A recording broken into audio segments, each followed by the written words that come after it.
हाँ जी, आशमन good morning. Waheguru ji का खालसा, वाहिगुरु जी की फतेह। Vaheguru Ji Ka Khalsa, Vaheguru Ji Ki Fateh. So if we have questions, welcome everyone. Good morning and welcome. If we have any questions regarding to the chapter we are reading, regarding to the topics we covered in the previous days, you can always write down in the WhatsApp group or you can write down in the chat box. Session may start according to the number of questions we have. So if we have no questions, then we will start at 6 o'clock. If we have questions, we may start at 5:50 or 5:45 depending upon the number of questions. So I don't think we had any question like yesterday in the group. And the questions need to be only related to the Rahat Maryada book reading that we are doing. We won't be taking any other clarification of any thought process or any other question. No, we cannot, because it's only about Rahat Maryada book right now, Sikh Rahat Maryada. और जो जो हम chapter cover करते जा रहे हैं उसके अंदर अगर कुछ भी आपको ऐसा लगता है कि चैप्टर में कोई क्लैरिटी अगर आपको चाहिए. And at the same time, like we had a question yesterday about something that you know since years, and something what this book is describing, like जो ये book बता रही है, there may be a little mismatch. So no, I won't be clarifying that mismatch right now, because it's just a beginning and it's a journey. If you're in a journey of learning, yes, it's a journey, and you have to learn it. I cannot give see, as I think I read in one of the part. Let me recall. It was a beautiful Pauri, और उसको जब मैं पूरी detailing पढ़ रही थी through different Giani's, through different scholars, and बहुत सारे अलग अलग लोग होते हैं जो अपने अपने डिस्क्रिप्शंस देते हैं या अपने अपने विचार प्रकट करते हैं कि इस पर्टिकुलर लाइन का क्या मतलब है.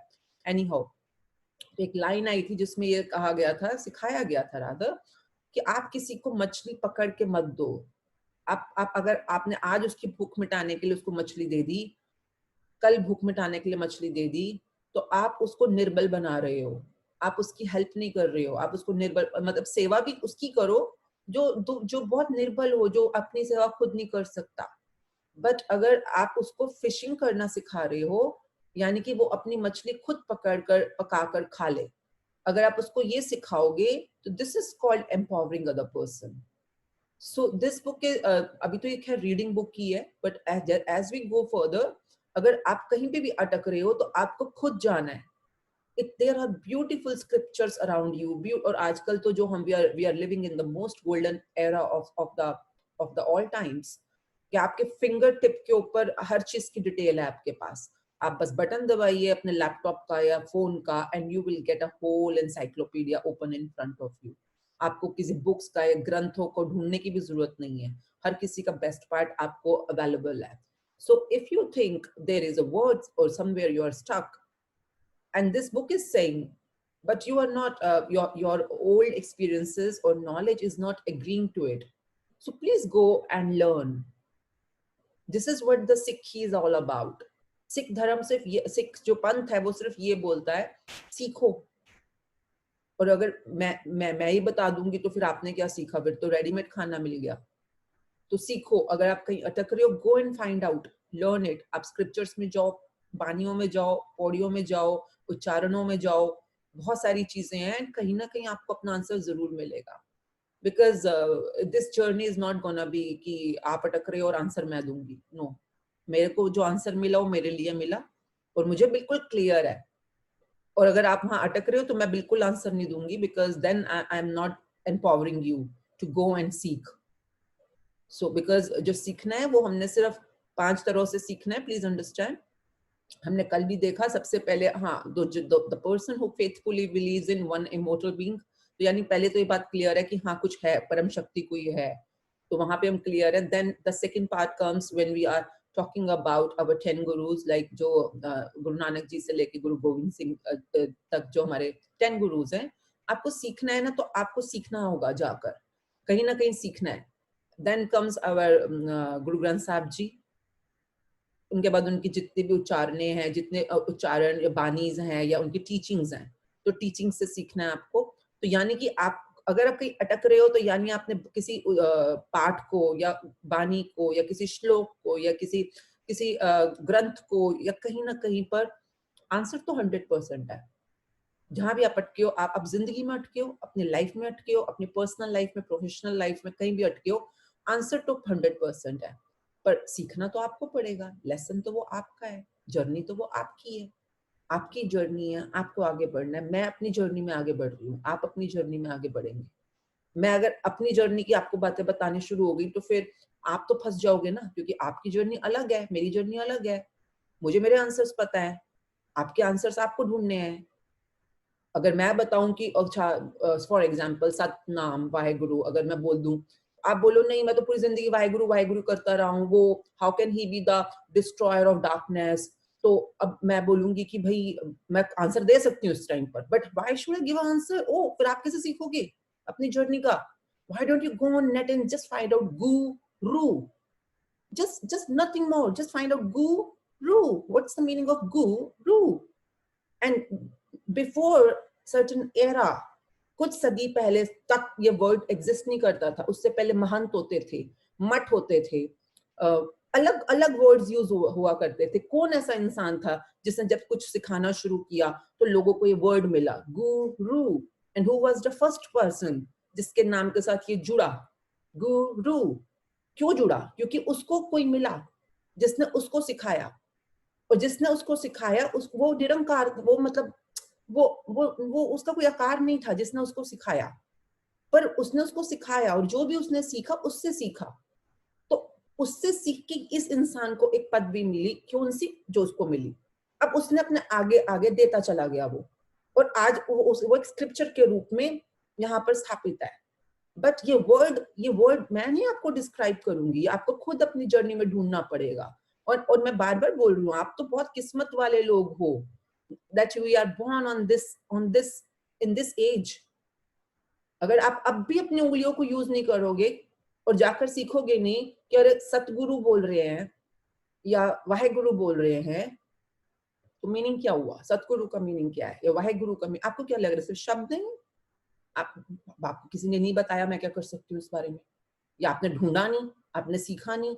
तो ये तो आपका अपना खुद का जर्नी है ना। Go and find it out. अगर आप अभी भी डालोगे ना, someone just find it out। अब मतलब फिंगर है ना सबके पास laptop, and just find out what does the GU। और उससे पहले आपको पता हो, जब तक गुरमुखी नहीं बनी थी उससे पहले कौन सी लैंग्वेज चल रही थी, उससे पहले आपको पता होना चाहिए ना। जिस जिस जिस भूखंड पे आप पैदा हुए हैं, तो यहाँ पर सबसे पुरानी लैंग्वेजेस कौन सी थी? someone से गुरुमुखी तो काफी रिसेंट लैंग्वेज है जो गुरु नानक जी के बताई है। आई can't here.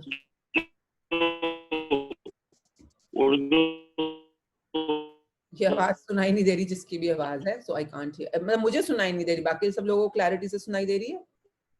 Someone else, Jagjit आप बोले। It was Sanskrit. संस्कृत। हाँ तो find out, you all are पढ़ा लिखा लोग, so just go find out Sanskrit में। I can't hear this voice, whatever this voice is. आपकी आवाज ब्लर है। So my request is like if someone has some phone or anything that you can just use right now and find out what is guru, so that जिनका भी कल question था कि जो हम इतने सालों से पढ़ रहे हैं या बोल रहे हैं और जो इस बुक ने बोला वो कहीं आपस में मीनिंग्स मैच नहीं कर रहे या कुछ उसमें रोशनी डालो, तो वो मेरे को बस ये हो रहा है कि ये अभी तो स्टार्टिंग ऑफ जर्नी है, अभी तो बहुत अभी तो कुछ भी नहीं स्टार्ट हुआ। As we will go further, आप लोगों के जो ऑलरेडी सिख धर्म को जानते हैं उनके होश उड़ने वाले हैं, क्योंकि उन्होंने ऐसी बातें सुनने वाले हैं जो उन्होंने कभी सुनी नहीं, सोची नहीं। क्यों? क्योंकि उन्होंने मशक्कत करने की जर्नी को अभी स्टार्ट करना है। This whole journey is about मशक्कत।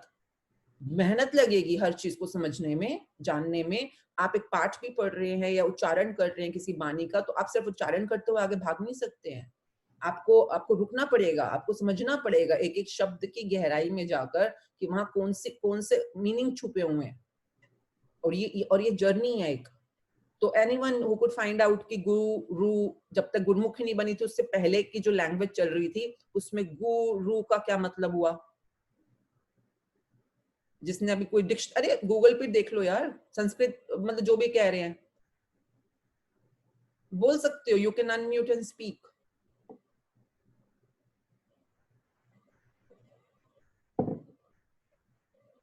Can you unmute yourself? Someone just say something. मतलब कोई बोले कि आप अपने आप को अनम्यूट कर सकते हैं. अश्विन कर पा रहे हैं. कर पा रहे हैं ना? तो फिर अब 1 मिनट अपना खोल लीजिए before we start. It's 6 a.m. So welcome everyone and we will start the journey. But before, as this topic is in between, so that you have a habit of finding your own answers, and they are very very easily available if you want to find.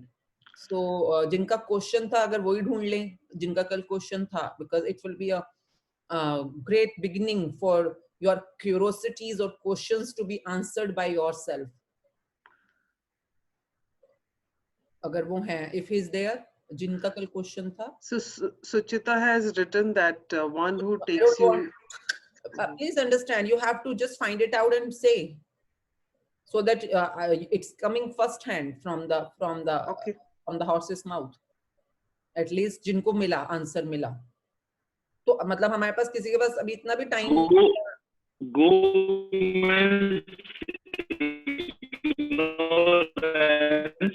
and room means display. This voice is not clear. ये जिनकी भी voice है ये बहुत ज्यादा low network में है इस समय. Blur है ये आवाज.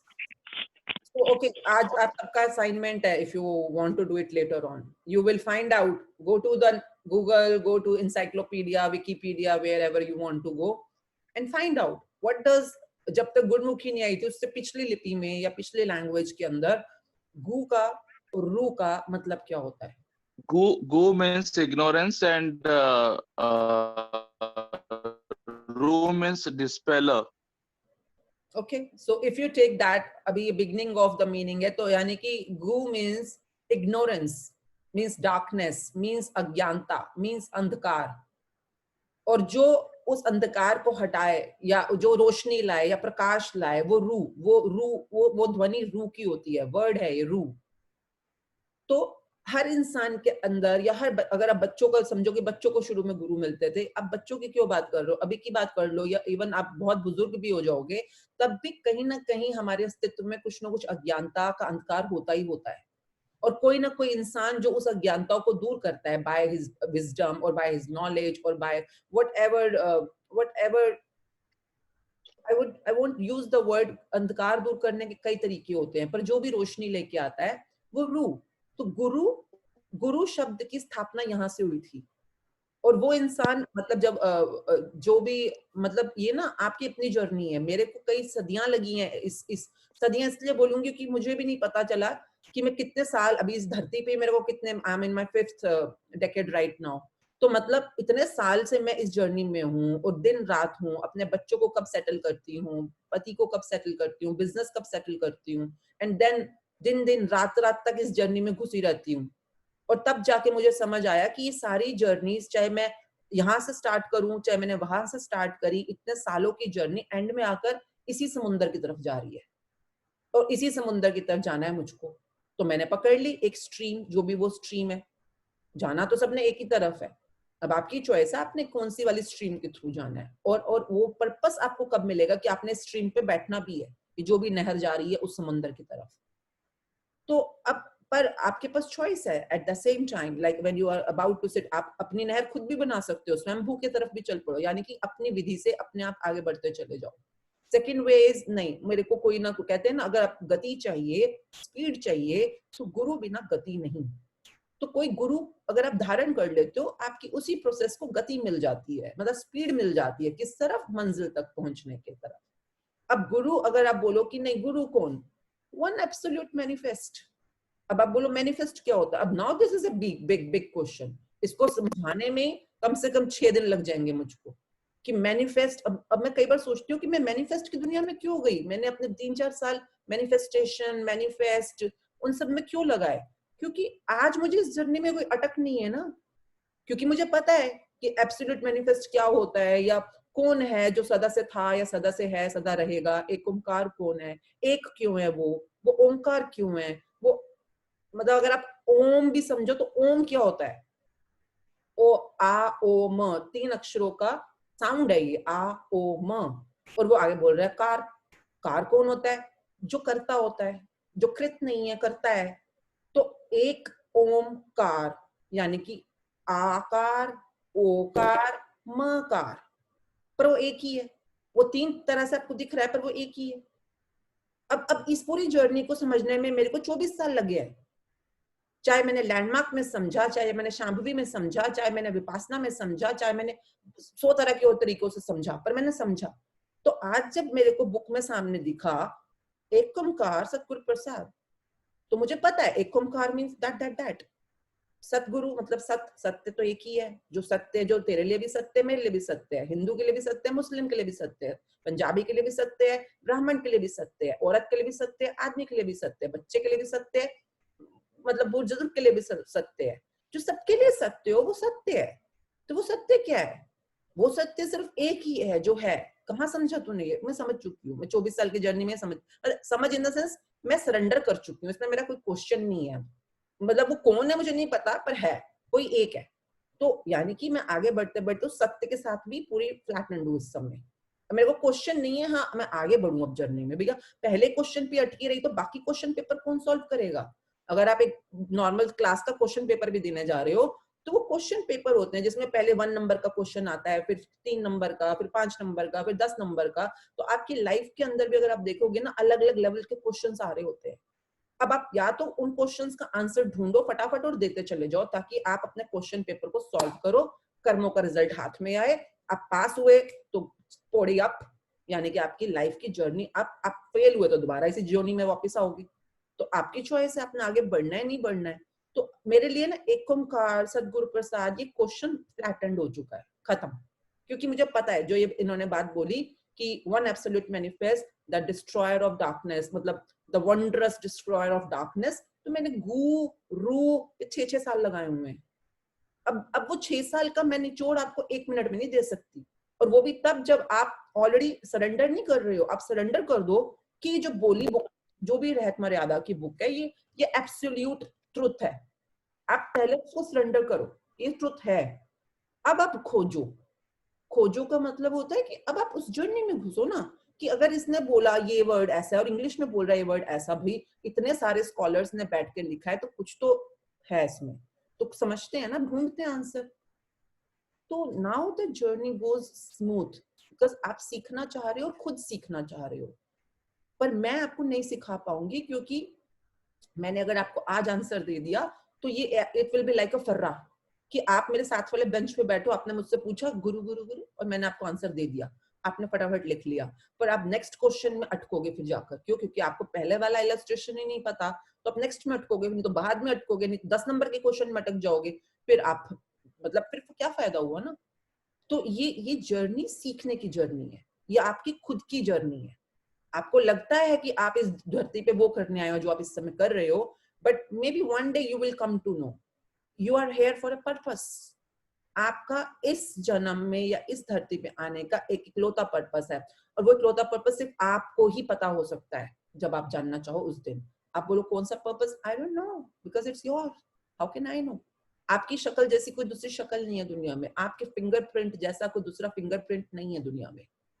तो आपके पर्पस जैसा भी कोई और पर्पस नहीं है, ये आपका ही पर्पस है।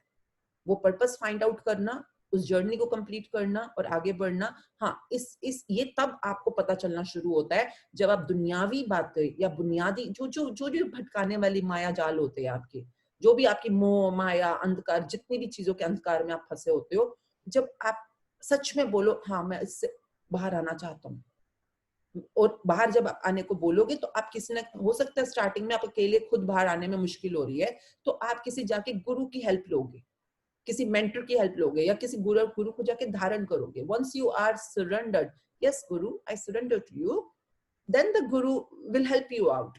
क्योंकि अब उनको भी पता है कि आप उन्हीं को ही हेल्प, मतलब अच्छा कल किसी का क्वेश्चन था, लास्ट पॉइंट हम इसको करके फिर आगे बढ़ेंगे, कि अगर हम सिक्की में जा रहे हैं तो क्या हमारे को फिर मंदिर या व्रत या ये सब कुछ नहीं करना क्या? आई थिंक चरणदीप का क्वेश्चन था. Charandeep, are you there? Yes, I'm there.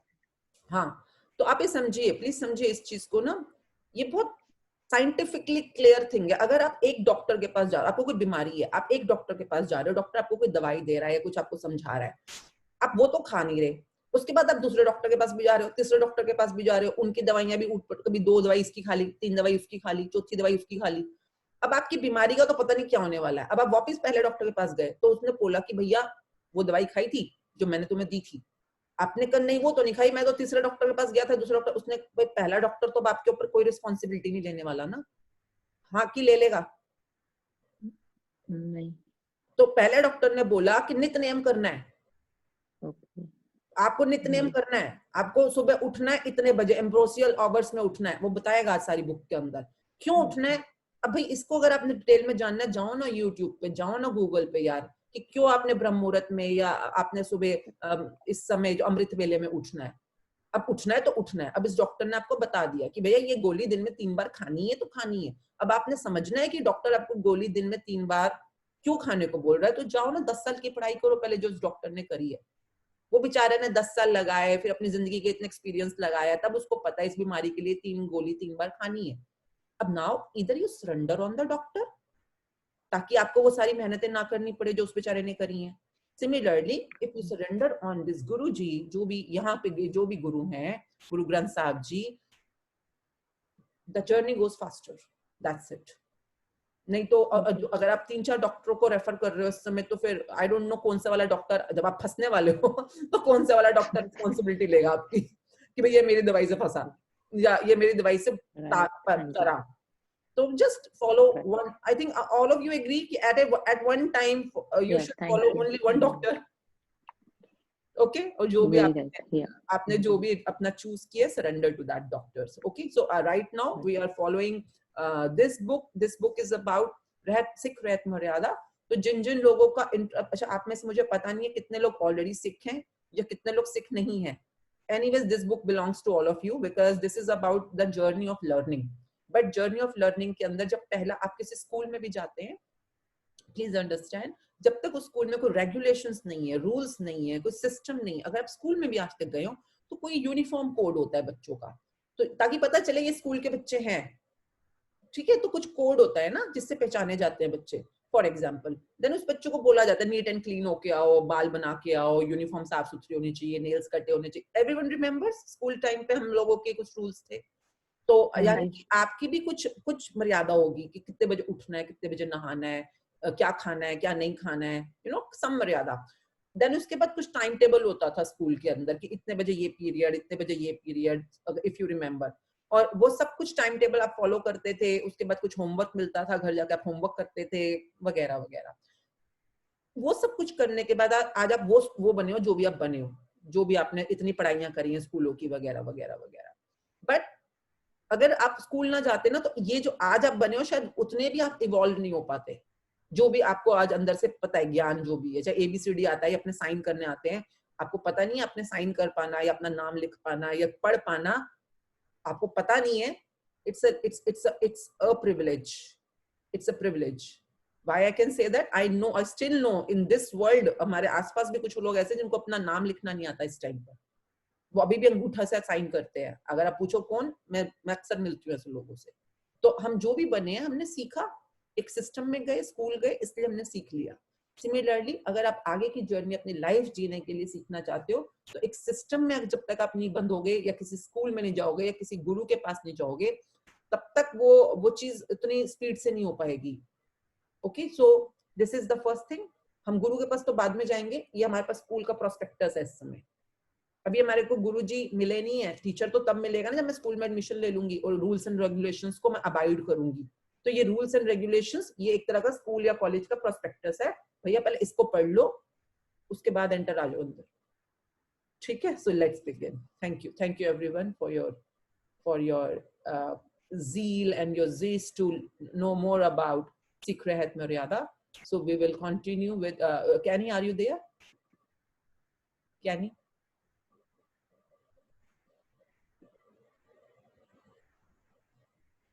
Kenny? Yeah, Ashwin, I'm there. Okay, thank you. Good morning. So can you read? Yeah. Okay. Is it okay now for you? Yeah. Okay. So अभी हम कल लोग chapter 1 पे थे. We completed the definition of sick. Now we will go further section 2. So let's start with section 2, chapter 2, sick living. Sick living, articles 2. The sick life has two aspects. Six. Sorry. A sick life has two aspects, individual or personal, and corporate और ये ना बहुत छोटा है, पंथिक. Let me बढ़ा. Let me. अभी ठीक है? या और बड़ा हाँ करना? ठीक है, अब ठीक है. हाँ. ठीक है, चलो मैं I'll scroll with you. ठीक है. Yeah. Then is तो chapter 3. एक सिख, अगर आप नंबर 1 आपको क्लियर है कि डेफिनेशन ऑफ सिख क्या है. अगर आप अपने आप को सिख बोलते हो या आप सिख के बारे में जानना चाहते हो तो आपको डेफिनेशन क्लियर है, उसके 5 एस्पेक्ट्स क्लियर है और फाइनल लाइन बोलती है कि वो किसी भी दूसरे धर्म को if you all know, एक minute, because this is very important कि आप पहले ये जहाँ पे हमने कल छोड़ा, you all know the baptism bequeathed by the 10th guru. हमने यहाँ 5 पॉइंट्स खत्म करे.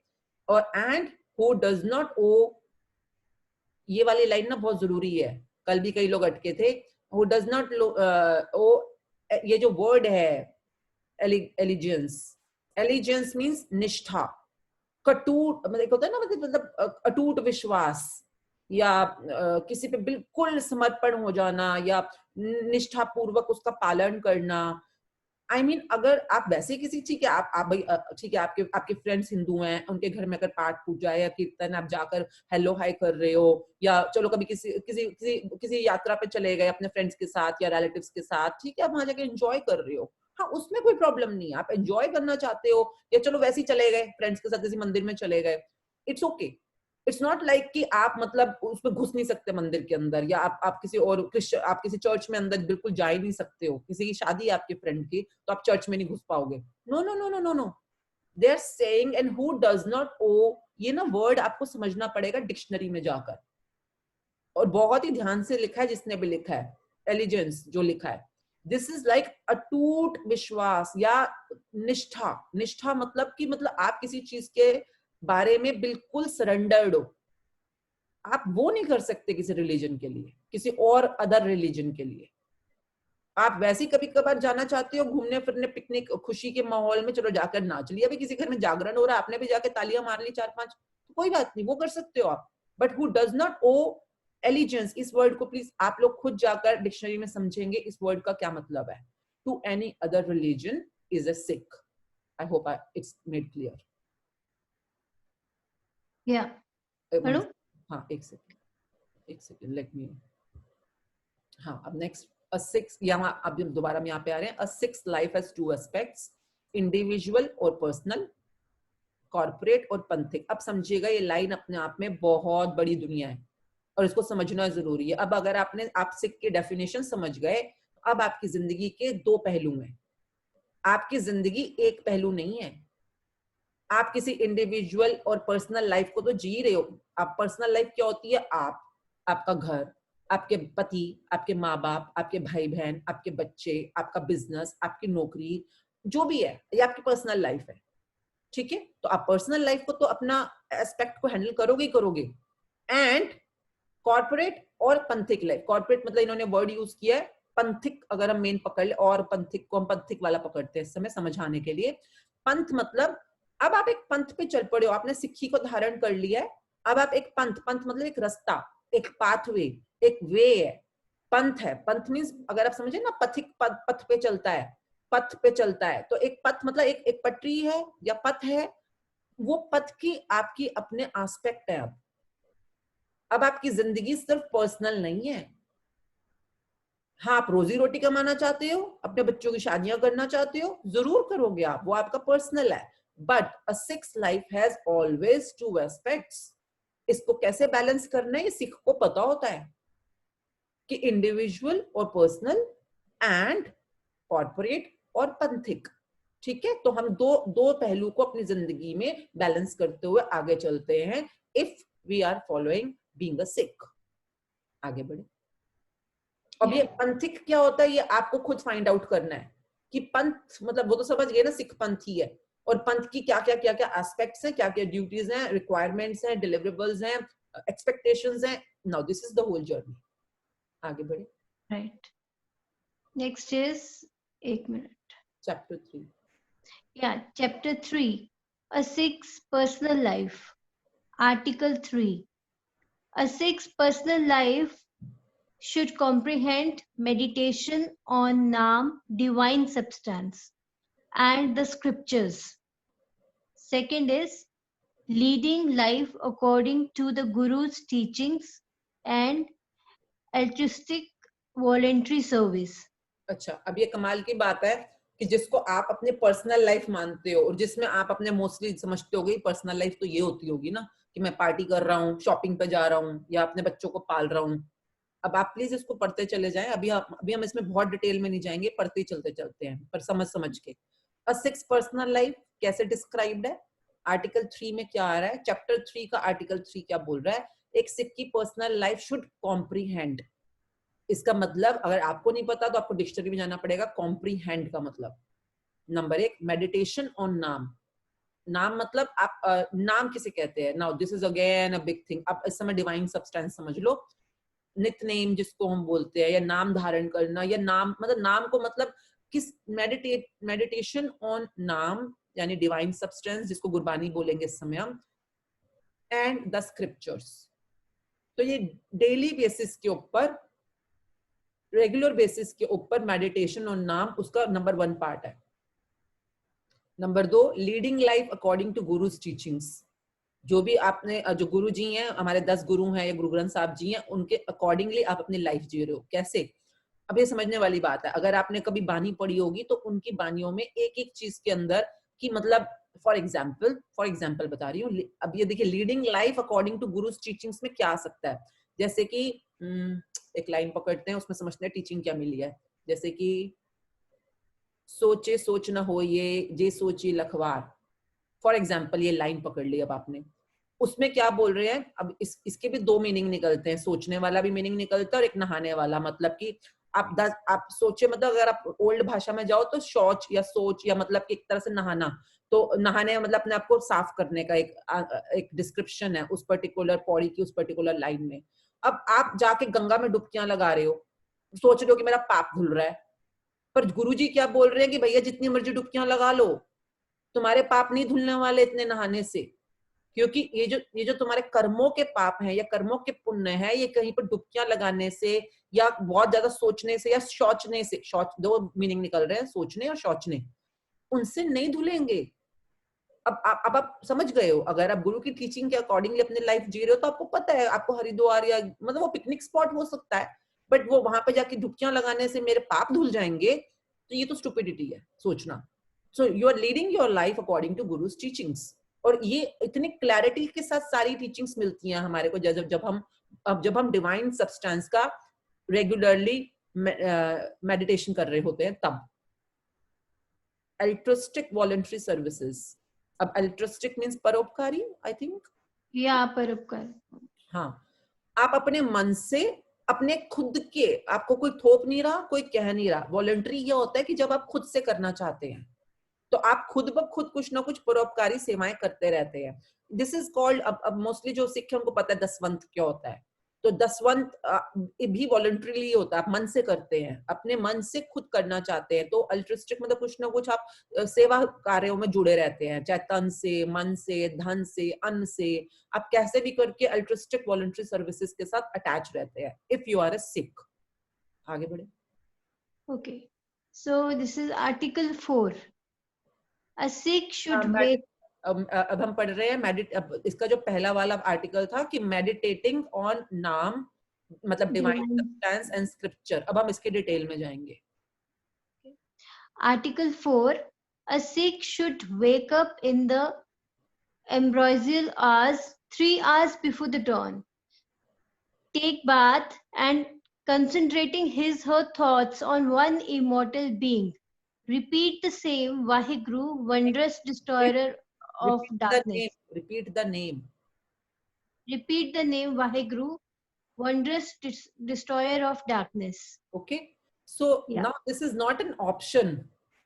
If you are a Sikh, please understand, if you are a Sikh, आप ये नहीं कह सकते नहीं तो अमृतधारी सिख करते हैं. No, आप सिखिज्म में एंटर तब करते हो जब आप वो 5 चीजें कर लेते हो जो डेफिनेशन ऑफ सिख की हैं. आप उसको सरेंडर करते हो, फेथफुली बिलीव करते हो और आप उसको मान लेते हो. और उसका लास्ट पॉइंट ये है, Baptist बिक्विथेड by the 10th Guru. Baptism बिक्विथेड मतलब कि जो नाम देते हैं वो आपको या अमृत देते हैं, अमृत संचार करते हैं, वो आपने 5वें पॉइंट पे कर लिया ऑलरेडी. ठीक है, तो अब आपके पास चॉइस नहीं है. ये जो लोगों ने अपने कन्वीनियंस के हिसाब से या अपने कंफर्ट के हिसाब से सोच लिया कि नहीं अमृतधारी करते हैं जी ये सब कुछ, हम नहीं करते हैं. Hello hello hello hello, Sikh की डेफिनेशन रिटन है बुक के अंदर, wake up. Okay, so you may be something else, then you are not a Sikh, maybe something else. जैसे मैं जब पूछ रही थी जिन ज्ञानी जी से मैं बात कर रही थी तो मैंने कहा पर मेरे तो सारे फ्रेंड्स मैं जानती हूँ, मेरे तो घर में है, मेरे सास जी, ससुर जी, मेरे जेठ जी, जेठानी जी, वो तो ये सब कुछ नहीं करते, तो फिर वो क्या हुए? पर वो तो कहते हैं हम सिख हैं, because I'm married into a Sikh family. तो I'm Punjabi but I'm married into a Sikh family. तो वो क्या हुए? कहते अगर तूने सब कुछ ना किया तो तू क्या हुई? मैंने कहा मैं क्या हुई, मैं तो नॉर्मल हुई, मैं सरदार तो सिख तो नहीं हुई ना. पर तो क्या हुई? मैंने कहा मुझे नहीं पता मैं क्या हुई. कहते सोच फिर तू क्या हुई. तो मैंने कहा पर वो क्या हुए? कहते अच्छा मतलब तेरे को क्या मतलब. then it was a big conversation कि अगर जो सिख अपने आप को सिख बोल रहा है पर वो सब कुछ नहीं कर रहा है तो वो क्या हुआ? तो वो कुछ भी हुआ मतलब जो मुझे अपने लिए फाइनली समझ आई कि मैं तो फिर पंजाबी हुई. तो मतलब मैं अपने लिए सोचा कि मतलब अच्छा मैं सब कुछ नहीं कर रही तो मैं क्या हुई. हाँ मैं I may have been some Punjabi और मोना. जैसे कई लोग कहते हैं कि जो पंजाबी सरदार नहीं होते तो क्या होते हैं. जैसे मेरे हस्बैंड कट सर्ड है, मेरे जेठ जी सर्ड है, सरदार हैं, सिर पे पग बांधते हैं, पर मेरे हस्बैंड नहीं बांधते. मेरे हस्बैंड बाल भी कटाते हैं. तो हमारे घर में ये बोला जाता है कि वो सरदार है, ये मोना है. तो okay, I understood like that only. तो मतलब there are so many things you can consider, but you are not a Sikh, as definition given by the school brochure of this whole panth. तो a Sikh should wake up in the ambrosial hour, यानी कि वो अमृत वेले उठता है 3 hours before the dawn, यानी कि सूरज उगने से 3 घंटे पहले. आप जिस भी कंट्री में रहते हैं, जिस भी कॉन्टिनेंट में रहते हैं, आपके यहाँ पे जब भी सूरज उगता है, अगर सूरज 7 बजे उगता है तो यानी कि 4 बजे. अगर आपके पे सूरज 8 बजे उगता है तो यानी कि accordingly you can fix the timing as per your place. तो सूरज उगने से 3 घंटे पहले. टेक बाथ, नहाना जरूरी है. क्यों जरूरी है? बिकॉज है अभी हम 5 एलिमेंट्स में नहीं जा रहे हैं. अभी हम why we are saying Pawan Guru, you know all those things. क्या होता है कि मतलब पानी का क्या रोल है हमारी लाइफ के अंदर या क्या है. No, we are not getting into that. अभी रूल्स पढ़ रहे हैं. तो take bath and concentrating her thoughts on one immortal being. अभी यहाँ पर बुक क्या बोल रही है कि भाई तो इस समय नानक जी के नाम नहीं लेने, कहीं तू पड़ जाए इन चक्रों के अंदर भाई कि नानक जी है, गुरु गोविंद जी है, गुरु नानक है, गुरु नानक. नहीं बाबा नहीं. One immortal being. कौन? जिनको वाहिगुरु जी ने जिन तक पहुंचने के तुम्हें पूरा पूरा पंथ बनाया है, रास्ता बनाया है. So one immortal being. तो आपने किसका जाप करना है या किसको सिमरन करना है मॉर्निंग में उठते ही? One immortal being. Repeat the name Waheguru. Waheguru क्यों? क्योंकि वाहेगुरु के there is lot of noise. If someone can handle it. Okay, can he एक बार अपने आप को म्यूट, बाद में अनम्यूट कर लेना. इज इट बाकी लोग जो इस समय सुन रहे हैं, is it being clear to you? ये जो भी हम बातचीत कर रहे हैं, जस्ट से यस और नो अगर आपको ये क्लैरिटी चाहिए या नहीं चाहिए, और we can just go forward because हमारे को बुक भी कंप्लीट करनी है एज अर्लीस्ट. आई थिंक हमने जगजीत वी थॉट 1 वीक कि 1 वीक और 8 डेज में हम कंप्लीट करेंगे. हाँ, but Ashmeen I don't think we should rush it. We should actually, purpose तो यही है ना कि इसको पढ़े अच्छे से समझ के तभी आगे बढ़े. So if it takes longer I think it should be okay. If it's required, बाकी लोग, do you require the detailing or it's okay, you understand कि ये जो लिखा हुआ है इसका मतलब क्या है? So that we are at the same page, all of us. Please, because this is something you need to understand कि like ये चीजें जो लिखी हुई हैं, ये लिखी इसलिए नहीं क्योंकि लिखनी है, it has a meaning, it has a purpose, and if you really want to reach the divine or the, जिसके लिए लोग जो वो करते हैं, क्या करते हैं, ये जाकर हिमालयास पे गुफाओं में तंद्राओं में तपस्या करते हैं, सालों साल, सदियां सदियां नॉन स्टॉप तपस्या करते हैं, तो उनको वो मिलता है, कौन मिलता है, द इमोर्टल बीइंग वाला जो फील होता है कि हाँ परमात्मा के दर्शन या परमात्मा में लीन होना। तो आप प्लीज समझिएगा, ये वही वाला पर्पस, वही रास्ता है सचखंड तक पहुंचने का रास्ता। तो इसको किसी भी हालत में मशक्कत से कम मत समझिएगा, मशक्कत तो है पर वो आपकी अपनी चॉइस, आप उसको दिल से करोगे तो मशक्कत नहीं लगेगी, वो मतलब वो गुरु का प्यार लगेगा। अगर आप मजबूरी में करोगे तो मशक्कत लगेगी, पर हाँ है कुछ तो है, आपको अपने आप को एक मर्यादा में डालना है, एक डिसिप्लिन में डालना है। कई लोगों के लिए अपने आप को डिसिप्लिन में डालना बहुत मुश्किल काम होता है, पर उसके बिना तो नहीं मिलेगा ना वो स्वर्ग जिसके लिए आप सब लोग पैदा हुए हो, जिस भी डायरेक्शन में जाना है। तो एनीवेज आगे बढ़ते हैं। Repeat the name Waheguru, wondrous destroyer of darkness, ये क्लियर है। रिपीट द नेम वाहेगुरु, और वाहेगुरु गुरु नानक जी को नहीं कहा जाता। प्लीज ऑलवेज ऑलवेज ऑलवेज, अगर आपके आसपास भी लोग हों, ये वाली बुक उन्हें पढ़ाइए। गुरु नानक जी ने उनको ढूंढा, किनको, वाहेगुरु को, वंडरस डिस्ट्रॉयर ऑफ डार्कनेस को, उस परम रोशनी को जो कि अंधकार मिटाती है। उन्होंने उनको ढूंढा, उस वन इमोर्टल बीइंग को ढूंढा, पाया, उनको इंग्रेन किया और उस एक्सपीरियंस को दुनिया के साथ शेयर किया और उनको भी रास्ता बताया। नाउ आगे, ही शी शुड पढ़े। कैनी अनम्यूट कर लो। There is second, he she should recite the following scriptural compositions every day. A, the jap, एक मिनट यहाँ पे ना, हाँ, the jap and 10 सवैये, quartets, beginnings, सर्वग सुध in the morning. ओके, सो यहाँ से ये स्टार्ट होता है कि जैसे बच्चों को बोला जाता है ना कि फर्स्ट क्लास में तो आपकी ये बुक्स होंगी और आपके रोज पीरियड लगेंगे, आपको ये पढ़ना है। सिमिलरली अगर आप इस पंथ पे चलते हो तो आपको ये रोज पढ़ना है, डेली क्लासेस होंगी, कोई छुट्टी नहीं, सैटरडे संडे की भी छुट्टी नहीं होती है। ये क्योंकि आपकी लाइफ का स्कूल स्टार्ट हो रहा है इस समय, जिंदगी जीने का। अच्छा, कमाल की बात ये होती है जब आप गुरु को समर्पण करते हो या गुरु को बिल्कुल सरेंडर कर देते हो और जो वो कह रहे हैं आप वो करते हो, क्योंकि आप वो कर रहे हो जो गुरु कह रहा है, तो जो आपकी लाइफ के बाकी एरियाज होते हैं ना, जहां पे चीजें अटकी होती हैं, I mean this is beautiful the way गुरु शिष्य जो परंपरा चली आ रही है, या गुरु शिष्य का जो एक बहुत खूबसूरत आपस में रिलेशनशिप होता है। तो गुरु कहता है कि तुम मुझे सरेंडर, तुम मुझे कर, मैं तुझे कर लूंगा। आई मीन कई लोगों को ये लगता है कि अरे अगर हम दिन भर पाठ ही करते रह जाएंगे या इतना ये पढ़ेंगे तो बाकी काम कब करेंगे। पर बाकी काम करना तो आपने अपने आप को मोह में फंसाने वाले काम किए हुए हैं ना, और उलझनों में फंसे भी पड़े हो। और अभी कौन सा आप जब उन उलझन, I mean this is a long discussion, but when you actually surrender to what this panth is saying, you will be astonished to see the quality of your life and the speed you get in going forward in your life. So anyways, तो यहाँ पर जो अभी बताया गया है please समझिएगा, ये जरूरी है एज इट इज करना जो बताया गया है, क्योंकि इससे ज्यादा या इससे कम करने का कोई फायदा नहीं है। डेली बेसिस पे सिर्फ इतना ही करना है। द जाप मतलब दो पार्ट होते हैं, एक जपजी साहब होता है जिसको आई थिंक जापू जो ये लिखा हुआ है वो जपजी साहब है ना, जगजी पहला वाला। इट इज जप, हाँ जपजी साहब को जप लिखा बोलते हैं ना, साहब है ना।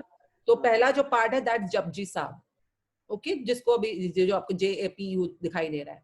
तो पहला आप ये करेंगे डेली कंप्लीट, बिल्कुल स्टार्टिंग से लेके एंड तक। फिर दूसरा है जाप साहब, जो सेकंड लिखा है जाप यू जो आपको दिख रहा है वो जाप साहब है। तो ये जाप साहब भी complete from starting to end. And then 10 Savaiye, 10 Savaiye. अगर आपको पता नहीं है कहाँ मिलता है, ये गूगल पे भी अवेलेबल है। और अब वैसे जैसे मैंने खरीदा तो मतलब मुझे मिला, तो मैंने एक सुंदर गुटका नाम से एक छोटा स्क्रिप्चर है, गुटका बोलते हैं उसको, सुंदर गुटका में सारे के सारे सीरीज वाइज लिखे होते हैं, तो आपको अलग अलग नहीं ढूंढने पड़ते। और जितना इसमें लिखा हुआ, जैसे कि क्वार्टर, ये जो नीचे क्वार्टेट्स लिखे हैं, यानी कि बिगिनिंग फ्रॉम सर्वग सुध, मतलब कि ये आई थिंक 10 सवैया का बता रहे हैं ना जगजीत। सर्वग सुध जो है ये 10 सवैया का पार्ट हुआ, ये सर्वग सुध जो है। हाँ, श्रावक सुध वाले जो 10 सवैये। हाँ, तो अभी मेरी प्रोनाउंसिएशन इतनी अच्छी नहीं है because it's a very beginning for me as well. तो सरावक सुध जो है यहां से शुरू करने हैं आपने 10 सिवैयास। ओके, तो ये पूरा डिस्क्रिप्शन दिया है, इससे पहले वाला नहीं पढ़ना, यहाँ से शुरू करना है। सरावक सुध से मॉर्निंग में पढ़ना है, इन द मॉर्निंग। ये मॉर्निंग का आपका हो गया कि मॉर्निंग में आपको सिर्फ ये 3 से स्टार्ट करना है। देन सोदर रहरास कंप्राइजिंग द फॉलोइंग कंपोजिशंस। अब ये कब पढ़ना है ये भी अभी बताएंगे। ये मॉर्निंग में ये ऊपर वाले पढ़ने हैं। देन 9 hymns ऑफ द गुरु ग्रंथ साहब occurring in the Holi book after the Japji साहब। जपजी साहब जब खत्म होता है होली बुक गुरु ग्रंथ साहब में, अगर आपको गुरु ग्रंथ साहब पूरा नहीं, बहुत बड़ा होता है और काफी बड़ा होता है, स्पेशियस होता है, तो इसलिए छोटी बुक्स अवेलेबल है मार्केट के अंदर। आप गूगल पे भी जाओगे, सब नितनेम के नाम से अवेलेबल है। आपको खरीदनी नहीं है तो अपना लैपटॉप पे डाउनलोड कर लो, ठीक है। Okay, so now we go 9 hymns of the Guru Granth Sahib occurring in the holy book after the Japji Sahib, the first of which begins with Sodar. तो सोदर, अच्छा जगजीत अगर मेरी प्रोनाउंसिएशन कहीं पे ऑल्टर करने की जरूरत है तो कर देना प्लीज। ठीक है। सोदर and the last of which ends with Saran परे की राखो शर्मा। तो ये सोदर से स्टार्ट होगा, सरन परे की राखो शर्मा पे खत्म हो रहा है। एंड देन द बेनती चुपाई of the 10th Guru beginning with हमरी करो हाथ दे रचना, हाथ दे रक्षा। हाँ, एंड एंडिंग विद, दोबारा बोल दो आप, हमरी करो हाथ दे रक्षा, हमरी करो हाथ दे रक्षा। हाँ, एंड एंडिंग विद दुष्ट दोखते लेहो बचाए। अब ये ना बीच बीच में उन्होंने आपको कटिंग्स करके दे दिए हैं कि आपको पूरा एलैबोरेशंस करने की जरूरत नहीं है, इतना ही पढ़ना है इस टाइम पर। ये कब पढ़ना है ये शाम का बता रहे हैं, वो हमने अभी मॉर्निंग का पढ़ लिया। शाम को जो मैं पढ़ती हूँ वो मेरा एक्चुअली, मैं क्यों बोल रही हूँ क्योंकि मेरा रहराज साहब जी जो है वो कंपाइल्ड ही है सारा, जो ये जो लिखा हुआ है। और अभी मेरी प्रोनाउंसिएशन इतनी अच्छी नहीं है तो मैं ऑडियो सुनती हूँ, साथ साथ में ऑडियो सुनती हूँ, हर लाइन का मतलब मिलता है। मतलब I really thank every day YouTube, Google from depth of my heart कि उन्होंने मेरा काम करने में मेरे को कितनी ज्यादा हेल्प करी है। तो वहां पर पूरी ऑडियोज अवेलेबल है। जैसे कि वो एक लाइन पढ़ेंगे सपोजिंगली सरन परे की राखो शर्मा फॉर एग्जाम्पल, और उसका फिर मतलब भी बताएंगे साइड में कि मतलब इसका हिंदी में क्या मतलब हुआ, and then the next line, then the next line. तो अभी मेरी खुद की स्टार्टिंग है। जपजी साहब अभी मेरे को काफी हद तक क्लियर हो गया है, बट रहराज साहब मेरा अभी क्लैरिटी के साथ इंग्रेन करने की प्रोसेस चल रही है। तो अभी मेरी चल रही है। I mean I am not very depthfully clear with the उच्चारण एंड मतलब मीनिंग्स राइट नाउ। तो अभी ये I think, and then the Benti Chaupai हो गया, 10th गुरु हो गया। Okay, the Savaiya beginning with the words पाए गहे, ये पढ़ो आप पढ़ो, पाए गहे जब ते तुमरे।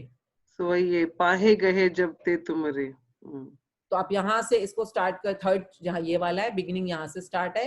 And then the Dohira beginning with the words सगल द्वार को पढ़ो आप। सगल द्वार को छाड़ के गयो तुहारो द्वार। हाँ, तो सगल द्वार को छाड़ के गयो तुम्हारे द्वार। अब मुझे इसका मतलब पता है, पर मेरे को अभी इसकी प्रोनाउंसिएशन थोड़ी सी पकड़ने में टाइम लगेगा। तो मतलब कि सगल द्वार को छाड़ के गए तुम्हारो द्वार। So this is such a beautiful thing when you are totally surrendering to the divine, to the guru. And मतलब this is beautiful when you actually जब आप ये पढ़ोगे, धीरे धीरे इंग्रेन करोगे, समझोगे आप, मतलब you don't know the world opening up in front of you. अभी यही लाइन अगर आप सुनो कि सगल द्वार को छाड़ के गए तुम्हारे द्वार, गहेओ गहेओ है। अब देखो ये यही है पंजाबी जो परेशान करते हैं मुझको। गहियो, गयो नहीं बोलो, गहियो बोलो।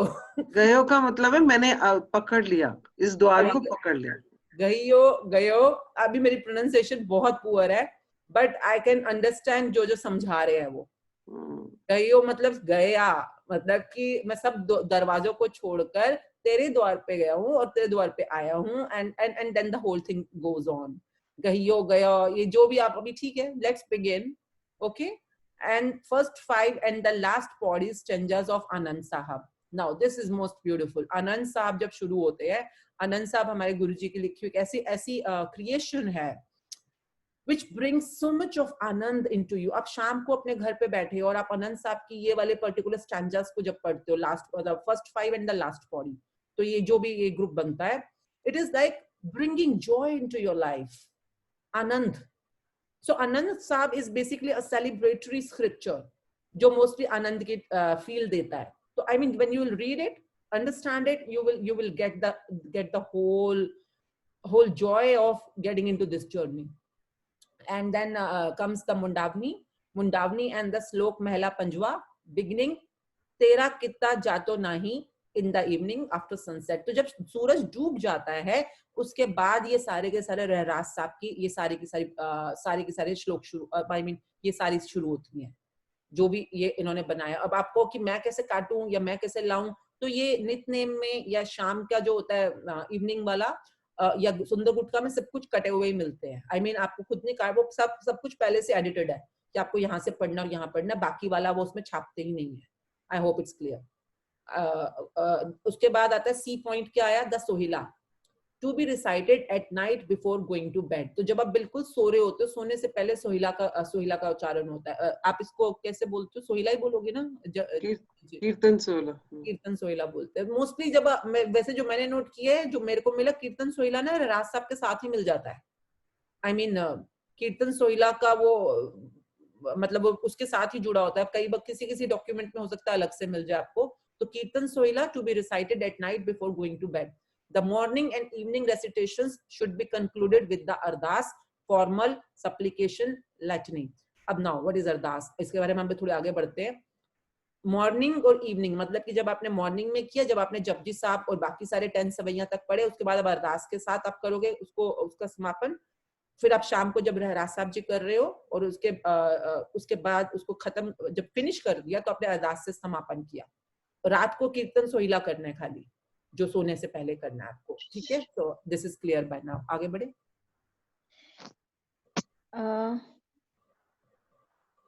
Then is the morning and evening recitations should be concluded with the ardas, formal supplication, litany. The text of the ardas ji English में, अब इंग्लिश में पढ़ना है, इसको ऐसे पढ़ना है ना. यही तो कमाल है इतनी ब्यूटीफुल कि आपको पता होना चाहिए कि आप जो अरदास है हमारे स्क्रिप्चर्स में ही, हमारे brochure of the whole teaching में ही, आपको अगर गुरुमुखी आती है, पंजाबी आती है, ग्रेट. बट अगर आपको नहीं आती पर आप समझना चाहते हो कि हम जब रोज सुबह और शाम को अरदास कर रहे हैं, या हम गुरुद्वारों में जाते हैं अरदास करते हैं, या अलग अलग तरह से अरदास करते हैं. नॉर्मली जो मैंने नोट किया अरदास कब करते हैं, आई डोंट नो बाकी लोगों ने भी कभी नोट किया हो. अरदास मीन्स क्या, इट्स अ प्रेयर. ओके, जिनको नहीं पता अरदास किसको कहते हैं, Ardas is a prayer which can be done individually और you can do a mass prayer as well. Mass prayer मतलब बहुत सारे लोग इकट्ठे खड़े होकर भी अरदास करते हैं. जिन लोगों ने हमारे साथ पिछली जर्नी में आगे बढ़े, तो ग्रैटिट्यूड भी जैसे होता है, एक होता है इंडिविजुअल ग्रैटिट्यूड जो पिछले लोग आए हुए हैं काफी सारे मैजिक बुक से, तो एक होता है जो आप अकेले ग्रैटिट्यूड कर रहे हो, एक होता है जो मास ग्रैटिट्यूड होता है, जब सारे लोग इकट्ठे मिलकर शुक्राने करते हैं तो उसका इम्पैक्ट अलग होता है. तो Sikh gurus knew it very well, और उन्होंने एक ये रस्म या प्रथा समझो या एक जो भी बहुत ब्यूटीफुल एक उन्होंने एक प्रोसेस बनाई कि आप अरदास खुद तो करते ही हो, पर कई बार हम लोग गुरुद्वारों में खड़े होकर या सभाओं में खड़े होकर एक मास अरदास करते हैं, which is much more multiplied in its आप समझिए, it's a very powerful process. और अरदास क्यों करते हैं, जो मुझे समझ आया बचपन से अब तक देखी है, तो या तो कोई नितनेम की वजह से अरदास कर रहा है, क्योंकि वो नितनेम कर रहा है तो उसकी कंप्लीशन अरदास से करेगा, या मोस्टली आप शुक्रानों के लिए अरदास करते हैं, कि जैसे कि अगर आप पर्सनली भी कर रहे हैं तो आप शुक्रानों के लिए अरदास कर रहे होंगे, यानी कि आपको लाइफ में इतना कुछ मिला, या आपको ये जन्म मिला, या इस समय जो आपके आसपास की जिस भी आप सिचुएशन में हो, जो भी है आप उसके लिए शुक्राने कर रहे हो, तो आप अरदास में शुक्राने करते हो. या मुझे जो लगता है एक मंगे की अरदास होती है. मंगे की मतलब कि आपको कुछ चाहिए, जैसे कि आपको आशीर्वाद चाहिए भगवान का, आप कोई नया काम शुरू कर रहे हो, या जैसे कि ग्रैटिट्यूड की अरदास, आपके घर में बच्चा पैदा हुआ तो आपने शुक्राने की अरदास कर दी. तो या आप एक नया बिजनेस शुरू कर रहे हो, तो आप गुरु जी से या उस गॉड अलमाइटी से या वन इमोर्टल बीइंग को आप बोल रहे हो कि मैं काम शुरू कर रहा हूँ, इसमें अपनी बरकत बनाए रखना, अपना आशीर्वाद बनाए रखना. तो I think that's called, not called Ardas, तो सेम ही होती है, पर इसके पर्पसेस बीच में ना फिल इन द ब्लैंक आता है, अभी हम पढ़ेंगे आगे जाते हुए, तो वहां पर कुछ नाम भरते हैं या उस पर्पस को भरते हैं कि हम ये अरदास कर रहे हैं तो ये क्यों कर रहे हैं. तो वो I mean जो मुझे समझ आया तो नितनेम में कर रहे होंगे या शुक्राने में कर रहे होंगे या कुछ मंगे की अरदास कर रहे हैं. I mean we are putting some desire कि हम God, ओ immortal being, हमारी desire ये है. So I hope इसके अलावा भी कुछ purpose होता है अरदास का? Anyone? नहीं, यही होता है. तो okay, so मतलब आपको पता होना चाहिए अरदास क्यों होती है. तो it's a prayer which can be individual or mass. और now अब जैसा आप लोगों ने कभी सुना होगा एक Omkar and then the prayer starts. एक बार आप पंजाबी में बोलना जो आप बोलते हो शुरू का कुछ फर्स्ट स्टैंजा कैनी. अच्छा. एक ओंकार सतगुरु प्रसाद. आगे. एक मिनट. नहीं मतलब जो आप गाते हो रोज, मुझे भी पता है, मतलब किसी और से गवा रही हूँ ताकि मैं इंग्लिश में आगे प्रोसीड कर जाऊं. जगजीत आप बोल दो शुरू की 2-3 लाइंस बोल दो. एक ओंकार. हाँ जगजीत बोल रही. नहीं तू पढ़ ले, कोई नहीं. हाँ. एक ओंकार वाहिगुरु जी की फतेह. श्री भगवती जी सहाय. वार श्री भगवती जी की पातशाही 10. प्रथम भगवती सिमर में. वार श्री भगवती जी की पातशाही 10. Okay. So ode to his might by the 10th Lord. Okay. So ये line by line description है, वही सेम जो हमारी अरदास है, line by line, word by word, exactly वो ये जो वहाँ पे बोल रहे हैं. But आज हम इसको समझेंगे easy language में कि actually में अब जैसे कैनी ने बोला तो काफी लोगों को हो सकता है बहुत ज्यादा मीनिंग क्लियर ना हुआ हो कि इस लैंग्वेज का या इस लाइन या वारसाई भगवती 10वें पातशाही, तो आपको हो सकता है समझ ना आया हो. तो पहले समझो वो बोल क्या रहे हैं उस लाइन के अंदर, समझो, इंग्रेन करो, मानो, सरेंडर करो और फिर उसको हर रोज नित नेम में बोलना शुरू करो. नॉट लाइक कि आपने बस रट्टे मार दिए लाइन के और भागे जाओ आगे. तो everyone who is in this journey please understand, जिन्होंने ये ब्रोशर बनाया, बुक बनाया, बहुत ध्यान से बनाया, तो पढ़ना समझना बहुत जरूरी है. So I will say the same thing in English language. Okay. And it is amazing the way it has been explained. Oh my God. I mean, it was an eye opener for me when I read it also. And this is done by the great Sikhs only. I mean, जिन्होंने जो normal सिक्खी जानते हैं सिक्खी क्या होता है, उन्होंने किया. I mean, this is amazing. This is amazing. You once read this ardas again and again, you will fall in love with it. And you want to read it again and again, not because your dharam is saying or institution is saying, your parents are saying, no, because you love it. It's so beautiful. So I will just read it and you just see कि इसकी Punjabi version आप लोगों ने कई बार सुना होगा. अब इसका ये वाला आप सुनिए. So yeah, I just wanted to say like मुझे तो चलो गुरमुखी में पंजाबी में भी समझ आती है और बचपन से सुन रही हूँ और समझ भी रही हूँ, पर जब मैंने इंग्लिश का वर्जन पढ़ा इसका, it was like amazing. ये कितना इजी बना दिया और कितना अच्छे से समझाया है. So it's really amazing work by these scholars who have made it. Yeah. So let's begin with अरदास. तो last time जब हमने पंजाबी की बुक छोड़ी थी, अरदास भी छोड़ी थी, है ना कैनी? हाँ, हमने अरदास तक करा था. हाँ, तो आज हम अरदास तक कंप्लीट करेंगे इसको. So let's begin. उससे पहले the text of the अरदास के ऊपर उन्होंने कुछ नीचे वो करा है, मतलब डिटेलिंग करी है. तो let me read text of the Ardas में क्या बोलना चाह रहे हैं. ओके. सो जो नीचे वो फुट नोट्स दिए हुए हैं ताकि वो कंप्लीट हो जाए. मैं पढ़ लेती हूँ फिर भी. The object of reciting the Anand as part of Sodar Rehras और at the conclusion of the congregational gathering is just to express joy and gratitude for the communion with the guru. Okay. So ये अभी वो आनंद साहब जी का पाठ का बता रहे हैं कि हम खुशी और आभार, ग्रेटिट्यूड प्रकट करते हैं उस पाठ के एंड में. किस पाठ के एंड में? वो आनंद साहब क्यों उन्होंने इंक्लूड किया उसके फुटनोट है. ये छोड़ दो. अब हम दूसरा वाला फुटनोट, अरदास का फुटनोट पढ़ रहे हैं. This is a model of the ardas. It may be adapted to different occasions and for different purposes. However, the initial composition with Pratham Pagodi, Pratham Pagoti, and the concluding phrases commencing Nanak Naam must not be altered. तो प्रथम पगौड़ी and the concluding phrase Nanak नाम चढ़, जो भी and वाली line है, इन दोनों को आप कभी नहीं छेड़ सकते. बीच वाली जो चीजें हैं डिफरेंट ओकेजन्स के हिसाब से. कई लोग जैसे पूरी की पूरी पढ़ते हैं अरदास, कई लोग शॉर्ट वाली अरदास भी पढ़ते हैं. तो वो क्या है वो हम बाद में बातें करेंगे, बट ये दो चीजें कभी भी ऑल्टर नहीं होनी चाहिए. नीचे LIT supplication of prayer or prayer. In reality it is a litany comprehending. एक minute, let me open the book. यहाँ पर थोड़ा सा पढ़ने में मुश्किल आ रही है. I have a printed book with me of the same. So supplication or prayer in reality it is a litany comprehending. Litany क्या होता है यार? एक मिनट, किसी के पास डिक्शनरी हो तो लिटनी क्या होता है?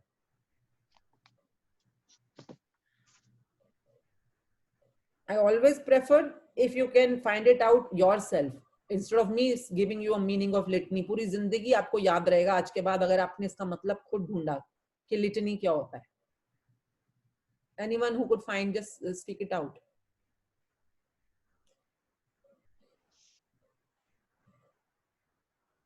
गूगल पे देखो यार, मिल जाएगा.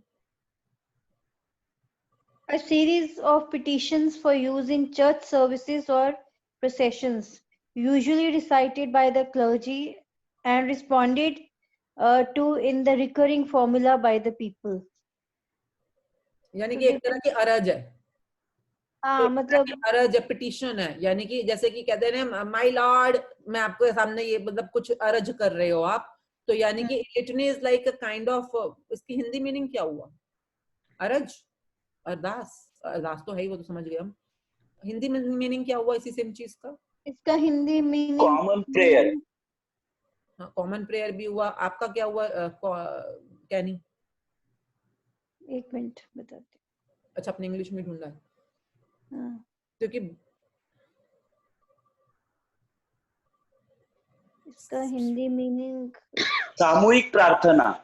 okay, samuhik prarthana. In reality it is a litany comprehending very briefly the whole gamut of Sikh history and enumerating all that Sikhism hold sacred. Portions of it are invocations and prayers for the grant of strength and virtue. It concludes with, O Nanak, may the Naam holy be ever in ascendance. In thy will, may the good of all prevail. मैं ये अपने आप को दो बार सुनाई दे रही हूँ. Someone has two instruments nearby. Okay, so ये clear हो गया सबको? It's so beautiful, like the way it's written. कि ये हम किस बारे में कर रहे हैं? जो it's a kind of litany. Litany मतलब सामूहिक prayer है, जो किस बारे में है? जो कि सिख हिस्ट्री के बारे में है. Enumerating all the Sikhism hold, जो जिस चीज को सिखिज्म सेक्रेड होल्ड करता है, ये उसके बारे में है, बताता है. ये पोर्शंस बताता है किस बारे में? Portions of it are invocations and prayers. कुछ ये बीच में आपका ऐसे भी है जो इन्वोकेशंस मींस, उसको इन्वोकेशन बोलते हैं, वो I don't know the Hindi meaning. मतलब इन्वोकेशंस एंड प्रेयर्स किस लिए आप बीच में करते हो? Grant of strength and virtue. आप इसके लिए बीच में प्रेयर भी कर रहे हो. It concludes with, O Nanak may the naam be ever in, O Nanak चढ़ती कला, मतलब may the naam holy be ever in ascendance, यानी कि चढ़ती कला. O Nanak may the naam be ever in ascendance. जैसे डिसेंडेंस मींस नीचे आना, असेंडेंस मींस ऊपर जाना, असेंडेंस मींस चढ़ती कला, ऊपर की तरफ जाना, कि मतलब ऊपर की तरफ जाना. एंड ताई will may the good of all prevail, यानी कि और आपकी मतलब कि तेरे भाने सर्वसदा भला, यानी कि तेरे भाने, तेरा भाना मतलब कि तुम्हारी, in thy will may the good of all prevail. So this is how we finish it up. Okay, now we will start. कि ये चीजें तो इसमें बोलनी है आपने. ये वाली चीजें कुछ उन्होंने बता दिया कि बीच में क्या है, शुरू में क्या है. And now we will go. Clear by now? इतना क्लियर है सब लोगों को? से yes if it's clear by now. Okay, now we will start Ardas. and Ardas करते हुए generally because it's a prayer, तो अगर आपने जूते पहने हो तो हटा दो, अगर आप खड़े हो सकते हो तो खड़े हो जाओ, सिर ढक सकते हो तो सिर ढक लो. अब नाउ सिर क्यों ढकना है, please understand.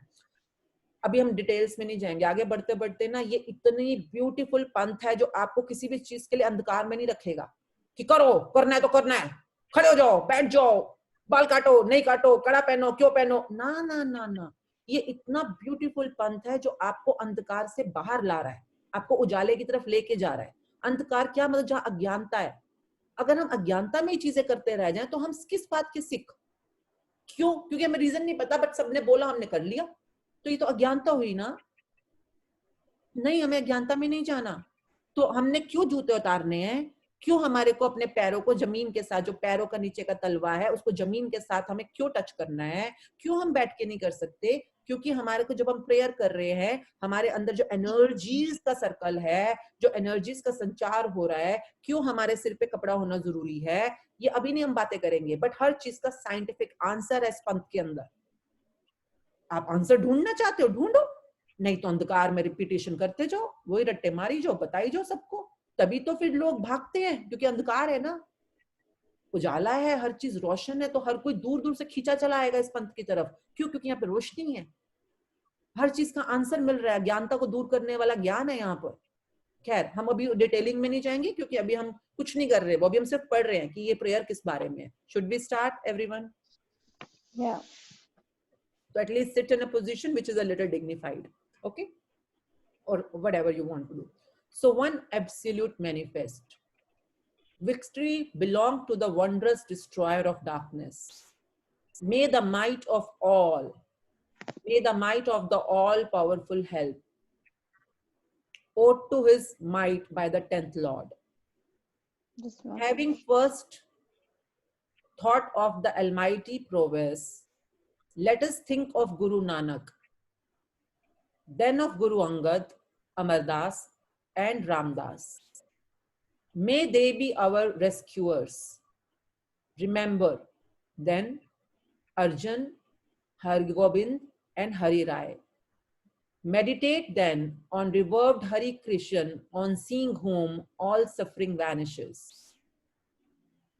Think then of Tegh Bahadur, remembrance of whom brings all 9 treasures. He comes to rescue everywhere. Then of the 10th Lord, revered Guru Gobind Singh, who comes to rescue everywhere. The embodiment of the light of all 10 sovereigns' lordships. The Guru Granth, think of the view and reading of it and say, Vaheguru, wondrous destroyer of darkness. Meditating on the achievement of the dear and truthful ones, including the 5 beloved ones, the 4 sons of the 10th Guru, 40 liberated ones, steadfast ones, constant repeater of the divine name, those given to assiduous devotion, those who repeated the Naam, shared their fare with others, ran free kitchen, wielded the sword, and ever looked faults and shortcomings, save Vaheguru. Rather, it says, O Khalsa, Vaheguru. Meditating on the achievement of the male and female members of the Khalsa who laid down their lives in the cause of Dharma, that's religion and righteousness, got their bodies dismembered bit by bit, got their skulls sawn off, got mounted on spiked wheels, got their bodies sawn, made sacrifices in the service of the shrines, gurdwaras, did not betray their faith, sustained their adherence to the Sikh faith with sacred unshorn hair up till their last breath. Say, O Khalsa, wondrous destroyer of darkness, Vaheguru. Thinking of the 5 thrones, seats of religious authority, and all Gurudwaras, say, O Khalsa, wondrous destroyer of darkness, Vaheguru. Now, it is the prayer of the whole Khalsa. May the conscience of the whole Khalsa be informed by Vaheguru, Vaheguru, Vaheguru. And in consequence of such remembrance, may total well-being obtain. Wherever there are communities of the Khalsa, may there be divine protection and grace, the ascendance of the supply of needs and of the holy sword, protection of the tradition of grace, victory of the Panth, the secure of the holy sword, ascendance of the Khalsa. Say, O Khalsa, wondrous destroyer of darkness, Waheguru.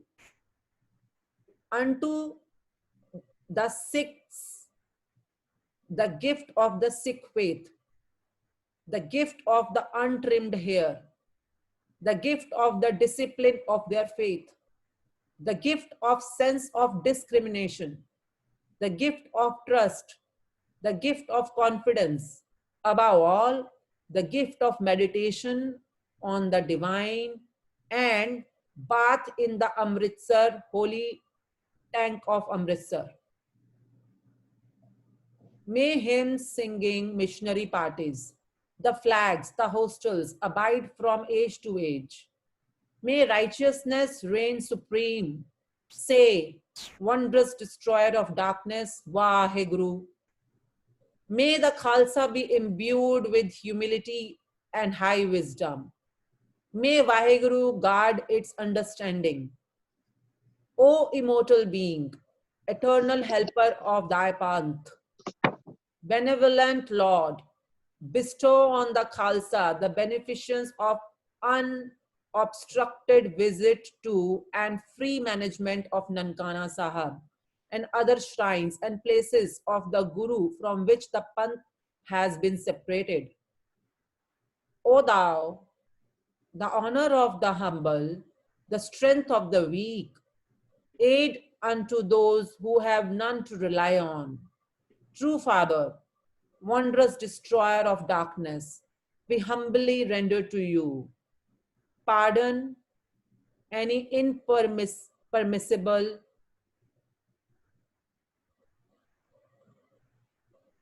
accretion, omissions, errors, mistakes. Fulfill the purpose of all. Grant us the association of those near ones on meeting whom one is reminded of your name. O Nanak, may the name holy be ever in ascendance. In thy will, may the good of all prevail. So Nanak na chardi kala, tere pane sarvasta bhala. And here we finish the Ardas. On the conclusion of the Ardas, the entire congregation participating in the Ardas should respectfully genuflect before the revered Guru Granth, then stand up and call out, the Khalsa is of the wondrous destroyer of darkness, victory also is his. तो आप इस समय जब पूरी अरदास खत्म हो जाती है, आप झुकते हैं गुरु ग्रंथ साहब जी जिस भी तरफ हैं, और अगर नहीं है तो वो भी आगे बताते हैं, तो आप झुकते हैं, प्रणाम करते हैं या मत्था टेकते हैं, उसके बाद दोबारा खड़े होते हैं और खड़े होके बोलते हैं वाहेगुरु जी का खालसा, वाहेगुरु जी की फतेह. उसका इंग्लिश वर्जन यहाँ पे लिखा हुआ है. The congregation should thereafter raise the loud spirited chant of Sat Shri Akal. True is the timeless being. So there is another chant which is called Bolo So Nihal Sat Shri Akal. So maybe if the leader is there, leader means जो भी front leader होता है वो कहता है बोलो या बोले जो भी आप पूरा जोर की एक तरह का ये वीर रस का एक जयकारा होता है, तो बोले सो निहाल and the rest of the people say Sat Shri Akal. Now what is Sat Shri Akal? True is the timeless being. True, Sat means true. Shri Akal, Shri Akal, Shri जैसे हम किसी को रिस्पेक्ट लगाते हैं तो हम श्री लगाते हैं साथ में, तो अकाल कौन? Timeless being. कौन टाइमलेस बीइंग? मतलब जिसपे टाइम नहीं चलता, जो सदा से था, सदा से है, सदा रहेगा, वो हमेशा से था, है, रहेगा, जो किसी जोनी में नहीं आता, अजूनी है, जो सैभम है, जो खुद से सेल्फ एग्जिस्टेंशियल है, जो खुद से प्रकट हुआ है, सैभम, स्वयं भम. तो लाइक कि ये वो वाला इंसान, वो जो भी है बीइंग, उसके लिए हम लोग वीर रस के अंदर ये जयकारा लगाते हैं, सत श्री अकाल. True is the timeless being. While the ardas is being performed, all men and women in the congregation should stand with hands folded. आप हाथ जोड़ के खड़े होंगे. the person in attendance of the Guru Granth should keep waving the whisk standing.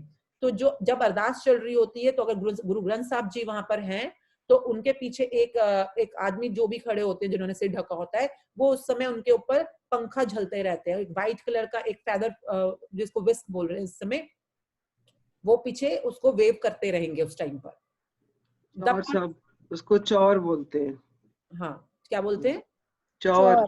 चौर। वो उसको विस्क को वेविंग करते रहेंगे, चौवर को। The person who performs the ardas should stand facing the Guru Granth Sahib Ji with hands folded. If the Guru Granth Sahib is not there, the performing of the ardas facing any direction is acceptable. तो कई बार तो आप जहाँ पे अरदास करते हैं, जैसे कि हमने अभी सपोजिंगली हमने एक नया प्लॉट खरीदा था, तो उस प्लॉट के ऊपर जब हमने शुरू में गए, बस वहां पे अरदास कर दी कि भाई भगवान का शुक्राना, गुरु जी का शुक्राना था कि नया प्लॉट है। अब प्लॉट के ऊपर तो गुरु ग्रंथ साहब जी नहीं है ना उस टाइम पर, तो अगर गुरु ग्रंथ साहब जी हैं तो उनको फेस करके करना है, और अगर गुरु ग्रंथ साहब जी नहीं है तो किसी भी डायरेक्शन में आप अपना फेस कर सकते हो जब भी आप ये अरदास कर रहे हो। तो when any special ardas for and on behalf of one or more person is offered, it is not necessary for persons in the congregation other than that person or those persons to stand up. तो एक तो होती है जो सामूहिक अरदास होती है, जो सबके लिए सब करते हैं, जो सारे लोग मिलके करते हैं, ठीक है, वो हो गई। एक होती है जो किसी एक बंदे ने अपनी अरदास करानी है, सपोज के घर में बच्चा पैदा हुआ है या फॉर एग्जांपल कुछ भी, कोई भी रीजन हो सकता है, तो उसने अपनी अरदास करवानी है। तो अगर वो कह रहे हैं कि हाँ जी फॉर एग्जांपल मिस्टर मुंजाल के घर में बच्चा पैदा हुआ है, उसकी अरदास है, अब वो अरदास कर रहे हैं पर वो किसी एक की पर्टिकुलर की अरदास है, तो उस टाइम पे पूरी की पूरी साथ संगत को खड़े होने की जरूरत नहीं होती है, वो बैठ सकते हैं, क्योंकि ये किसी की पर्सनल अरदास हो रही है, तो सिर्फ वही बंदा खड़ा होगा जिसके लिए अरदास की जा रही है। I hope it's clear. So ये जो बात उन्होंने लास्ट में बोली है ना, ये शादियों में अक्सर होता है कि जब शादी की अरदास हो रही होती है ना, आनंद कारज की, तो सिर्फ लड़का लड़की और लड़का लड़की के माँ बाप ही खड़े होते हैं जब अरदास होती है। सो अगर किसी ने कभी आनंद कारज अटेंड किया होगा तो आपने ये देखा होगा कि उस टाइम पे सिर्फ लड़का लड़की और उनके माँ बाप ही खड़े होते हैं ऐसी अरदास में। हाँ, तो बाकी सब बैठे होते हैं। तो you know what is called the mass Ardas and what is called personal, मतलब किसी ने अपने लिए करवानी हो तो उसकी अरदास, तो उसके रूल्स भी क्या होते हैं, किस तरफ फेसिंग करनी है, कब खड़ा होना है, कब झुकना है, इट्स ऑल रिटन हियर, मतलब it's all written here. So thank you everyone for and now okay, now I am stopping it. So आज हमने अरदास पे लाके फिनिश किया, कल से हम आगे बढ़ेंगे, हम गुरुमुखी में जो पढ़ना है नेक्स्ट क्या है, और इंग्लिश में भी नेक्स्ट क्या है, we will see to it tomorrow. So thank you everyone for being in this beautiful journey all together. And अगर आपको लगता है कि जो आज आपने पढ़ा या सुना वो आपके लिए काम आया या आपके लिए एक नई लर्निंग है, यू कैन शेयर है, एंड उससे ज्यादा कि अगर आप अपने आसपास के लोगों से शेयर कर पाओ, बिकॉज आप लोग काफी प्रेयर्स करते होंगे, हिंदी में भी हो सकता है या आप अपने अपने लैंग्वेजेस में प्रेयर करते हो, पर उस प्रेयर को जब आप समझ के प्रेयर करते हो, जैसे कि I have heard it a lot of times कि गुरु हरकृष्ण ध्याय जिथे सब दुख जाए, गुरु तेग बहादुर सिमरिए, नवनिधि घर, मतलब आई mean I have heard it a lot of times, सुना है क्योंकि अरदासों में सुनते हैं हम लोग, बट जब आप इसको लैंग्वेज में, वो लैंग्वेज जो आपको समझ आ रही है, आप उसमें पढ़ रहे हैं, उसमें समझ रहे हैं, and then you say this prayer, that's totally different. I mean even when I was reading it right now, तो मतलब जिना सिंह सिंगनिया ने अपने मतलब सिंह सिंगनिया तो मैंने सुना था, बट आज जब मैं पढ़ रही थी मेल एंड फीमेल आगे वो लिख रहे थे, my God this is such a beautiful पंथ कि जहां पर सिर्फ आदमियों को ही नहीं, औरतों को भी इक्वल रिस्पेक्ट दी जाती है, इक्वल दर्जे दिए जाते हैं, इक्वल उनको याद किया जाता है कि उन्होंने तो कंट्रीब्यूट किया ही किया, सिंगों ने तो किया ही है, आदमियों ने, मेल ने तो किया ही है, फीमेल्स ने भी कंट्रीब्यूट किया इस पंथ के ऊपर। तो जहाँ पे इक्वालिटी है, इस पंथ पे टोटल इक्वालिटी है। मे बी इन सम धर्म शायद हमारे को मतलब मेन को ये अलाउड है या वीमेन को ये अलाउड है, या इतना, आई mean I don't know about other things कि कहाँ पे क्या अलाउड है नहीं अलाउड है, but on this panth it's so beautifully in ardas, मतलब अरदास में पूरे के पूरे, मतलब अगर मिलियंस में लोग अरदास करते हैं तो मिलियंस लोग सिंगों और सिंगनियों को, यानी मेल और फीमेल दोनों को अरदास में शामिल कर रहे हैं।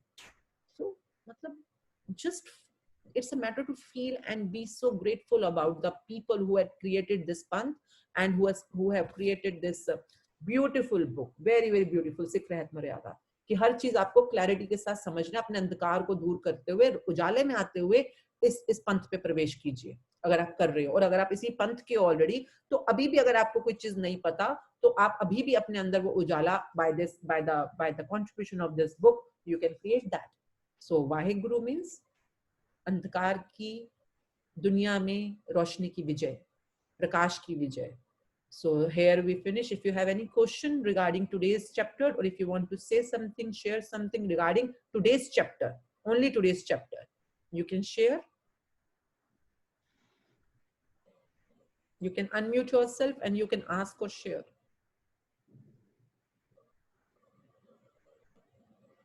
Okay, so Jagjit, you want to say something? And thank you very much, Kani, for your beautiful support and beautiful contribution to the book journey. And because Jagjit said कि Kani is there to read, तो मैं हमेशा Kani का नाम ले लेती हूँ। तो बाकी और कोई भी अगर read करना चाहते हैं तो वो कर सकते हैं. You can nominate your name in the group. But thank you, Kani, for supporting always. Yeah, thanks, Ashmin. Rather gratitude, lot of gratitude to you that you have actually taken this on. नहीं तो हमें कभी इतनी clarity नहीं मिलती. Great. So you can share it with the people around you, because this is not about anything other than this book. कई बार क्या होता है कि हमारे आसपास ही आंसर्स होते हैं पर हम उनको ढूंढ नहीं पाते. हम अपनी रोजमर्रा की उलझनों में या अपने रोजमर्रा की कमिटमेंट्स में इतने ज्यादा इन्ग्रॉस्ड होते हैं कि हम छोटी छोटी चीजों के, छोटी या बड़ी जो भी समझो, उस जर्नी पे आगे बढ़ ही नहीं पाते. तो ये बुक बहुत इजीली अवेलेबल है आपके आसपास के गुरुद्वाराज में. You can go and find it out and have it with you. It's a beautiful book. I mean, beautiful. So thank you, Kani, for saying that. And I am no one. I'm just reading this book. Okay, I'm no one, and just reading whatever is written in the book. So Yeah. thank you. And yes, Jagjit, you can conclude. Yes. Waheguru ji ਦਾ ਬਹੁਤ ਬਹੁਤ ਸ਼ੁਕਰਾਨਾ ਕਿ ਵਾਹਿਗੁਰੂ ਜੀ ਨੇ ਰਸਤਾ ਦਿਖਾਇਆ ਔਰ ਆਸ਼ਮਿਨ ਨੂੰ direction ਦਿੱਤੀ ਕਿ ਸ਼ੁਰੂ ਕਰੇ ਤਾਂ ਕਿ ਜ਼ਿਆਦਾ ਤੋਂ ਜ਼ਿਆਦਾ ਲੋਕ ਸਮਝ ਸਕਣ ਇਸ ਚੀਜ਼ ਨੂੰ और अगर जानते तो ते चल भी सकन और जिन्होंने नहीं पता अनजाने च इन्हां सब चीज़ां तो दूर है गए और इन सब चीज़ों नाल जुड़ सकन. सो वाहिगुरु दा उस परमात्मा दा बहुत बहुत शुकराना. And thank you, Ashmin, for taking this on and including us in this. And looking forward to more and more unfolding of the truth and Gyan, which is written in this book Rehatnama, which ਇੰਨੇ ਸਾਲਾਂ ਤੋਂ ਸਾਡੇ ਕੋਲ ਹੁੰਦੇ ਹੋਏ ਵੀ ਅਸੀਂ ਕਦੀ ਨਹੀਂ ਪੜ੍ਹੀ. And thank you so much. Yeah. Thank you. And this is just the beginning of rules and regulations. Okay, so अभी तो ज्ञान तो भी बहुत दूर है. अभी हम सिर्फ rules and regulations को समझ रहे हैं और इसके बारे में knowledgeable हो रहे हैं कि अच्छा. तो इसी में इसमें भी तो वो भी तो एक ज्ञान है, वो भी तो एक ज्ञान है ना जिससे हम दूर थे. असली ज्ञान तो भी नेक्स्ट पड़ाव है. I mean, this is ये धर्म खंड की बिगनिंग है. धर्म खंड के बाद जब हम जाते हैं नेक्स्ट पड़ाव आता है ज्ञान खंड, देन कर्म खंड, सरम खंड, whatever, like there are different halts. तो अभी हमें ये पहला कदम है किस तरफ, उस जर्नी की तरफ जो फाइनल यूनियन विद द परमात्मा जिसको आप बोलते हो. तो thank you for getting on. At least हमें इतना ज्ञान तो आया ना कि हमें इस जर्नी का पहला कदम शुरू करना है. हाँ, मर्यादा तो समझ में आ रही है ना थोड़ी थोड़ी. हाँ. नहीं, इतने में इतनी क्लैरिटी हुई है. अभी हम अरदास तक पहुंचे हैं और कितना सारा वो जैसे ना यहाँ से यहाँ पे भी एक जो ब्लॉकेज होती है वो खुलती है. कई जगह की ब्लॉकेजेस खुलती जा रही हैं. Yeah, thank you. So thank you everyone for being in the journey. Thank you everyone. I hope there's no question. And excuse me, ma'am, there is one question if I have. It's not related to today's chapter, but it's just a chapter, but I'm not sure whether I can ask or not. You can just ask. I will say yes or no. If it's answerable, we will say yes, otherwise no. Yes. It's about the yesterday's chapter that any child who is born in a Sikh family does not automatically becomes a Sikh by being born in that family. No for the answer. So if it's not there in the book, we may, जैसे मैं बात कर रही हूँ या कैनी ने कोई बात बोली या जगजीत ने कोई बात बोली, so we may sometimes we may take some examples, or maybe कभी किसने कुछ बोली, हमने सुनी हुई बात है तो हम बात कर सकते हैं. ऐसा कुछ भी बात नहीं है. जो इस बुक में लिखा है, final order is only that. आप इस बुक में ढूंढिए आंसर क्या लिखा है, आप एग्जाम्पल्स में या इलस्ट्रेशंस में या एलेबोरेशंस में मत जाइए, जो बुक में लिखा है हम सब उसको मानेंगे। अगर आपने बुक में लिखा है द डेफिनेशन ऑफ सिख, उसमें लिखा है कि अगर आप एक ऐसे इंसान है, ह्यूमन बीइंग है, जो फेथफुली बिलीव करता है किसमें, वन इमोर्टल बीइंग में, क्या आप या आपका बच्चा या आपके फादर, चाहे वो कोई भी हो, अगर आप बिलीव करते हो there is one immortal being, do you believe in it, whether you are born somewhere or anywhere, in any dharam, in any place, in any demographic area of the planet, but do you believe in one immortal being? Yes, I do believe. Okay, there is one immortal being. Okay, great. First point is done. Then Right. do you faithfully believe in 10 gurus from Guru Nanak Dev Ji to Guru Gobind Singh Ji? Do you believe in that? Yes, I do. I believe. I too faithfully believe in that. Do you believe in Guru Granth Sahib Ji? Yeah, because why do you believe? Because my father believes. Okay, then, but do you believe? Yes, I do believe. Whatever being the reason, you are born somewhere, anywhere. Do you believe in Guru Granth Sahib Ji? Yes, I do. Faithfully believe in Guru Granth Sahib Ji. Okay, great. Do you believe, faithfully believes in the utterances and teachings of 10 gurus? No. No. I'm not following them. I might have heard them, but I'm not following them. I don't believe in them actually, because I'm a modern person. I'm very modernized. I believe in the modern technology, whatever you say. But do you believe in the utterances and teachings of the 10 gurus? Be authentic at this time. No, I don't. No, you are not a Sikh. Right. Okay. It's like that. Okay. Okay. So if you are faithfully believing in the utterances and teachings of the 10 gurus, yes, you are a Sikh. And then come to the last. The baptism bequeathed by the 10th guru. Have you taken the baptism bequeathed by the 10th guru? नहीं, मेरे पापा ने लिया हुआ, मैंने नहीं लिया हुआ. Then your papa is a Sikh, you are not a Sikh. As per the book written, not me. I'm no one to answer. As per the book written here, the person himself has to be the person who is faithfully believing in what? The baptism bequeathed by the 10th guru. Is it clear? ये book में लिखा है. Right. आपने नहीं किया, आपके पापा ने किया, दादा ने किया, तो दादा हुए ना, वो हुए जो हुए, पापा हुए ना वो जो हुए.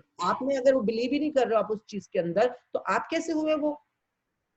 And who does not owe allegiance to any other religion is a Sikh.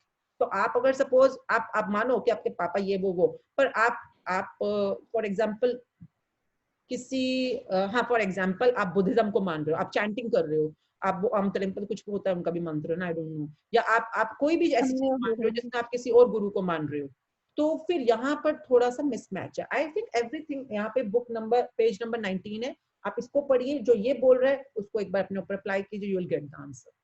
Clear? So just the last one. So basically, जिन्होंने अमृत चखा है, and that is also the part of the criteria. So that is a baptism bequeathed is like Amrit Chakna. Amrit Chakna. Okay, thank you. Okay, so book is saying आप सिख तब हो जब आप ये सब कुछ मानते हो, faithfully believe करते हो और इनका पालन करते हो. Okay? ठीक है ma'am. Thank you so much. Okay. हाँ जी, ठीक है. Thank you so much. Okay, everyone. Thank you. See you tomorrow in the same time. If you have any question, we will join a little earlier. Otherwise, we will start at 6. So, Vaheguru Ji ka Khalsa. Vaheguru Ji ki Fateh. Thank you, ma'am.